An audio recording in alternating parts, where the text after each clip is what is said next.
It is. It's a really split screen moment here in America, Pete. I mean, there's a lot of excitement because the FDA is expected to approve the Pfizer vaccine at the end of this week, which of course allows vaccines to start rolling out here in America. Canada's done it, Britain's done it as well. But the Americans are desperate for the virus, obviously. There's a massive amount of infections every day record. It's literally 4 times what it was just a month ago. It's astonishing. And the deaths are now getting very high as well, up towards 3,000 on some days. It really is quite a crisis here in the US. You can see even states that don't want to close stuff down are starting to close down. So it's a real debate here as to how far things should be closed down. No one wants to really shut the economy anymore. There isn't really that sort of appetite, but there certainly is the case for doing something because these infections and deaths are getting so high. I was only there a couple of weeks ago, Cam, and for the election, and then the record had been broken a couple of times. It was only about 70,000 a day, 80,000 a day. And then I remember it was a big day when it passed over 100,000 a day.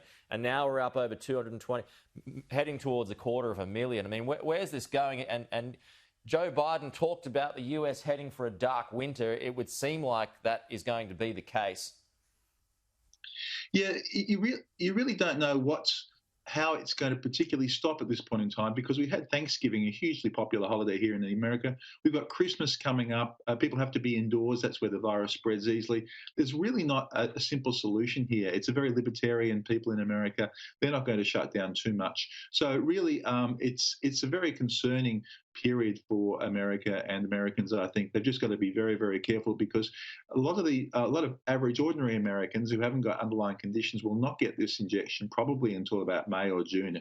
It's going to be that long. So even though the virus is going to start rolling out possibly as early as next week, Pete, it's only going to be for very old people and for health workers at this point in time. Do you expect Trump to be at Biden's inauguration, Cam? No, I suspect he'll be at Mar-a-Lago or else holding a rally, Pete. I think that's the last place he's going to want to be. Do you think he's actually going to do that? He's going to have a competing rally on the day? Yeah, well, it's quite possible. I think that's very Trumpian behaviour to do that. I think he might do that.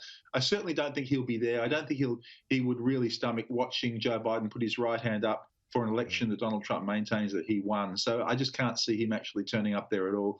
And especially if it's a virtual sort of inauguration, that gives him a good excuse. But I would think he'd have a big thumping rally in Florida, which would be a pretty spectacular moment in American politics, wouldn't it? It would be. You're right. It would be spectacular. One of those big MAGA rallies that we've been to a few times in the past, and you know, it would be guaranteed to get attention and perhaps take some of the shine off on what is a big moment in the United States when a new president is inaugurated. That's right, Pete. Where would the media go? What's the bigger story? Yeah, I know. I think I know which one would be more entertaining. Exactly. Cam, thank you. We'll talk to you soon.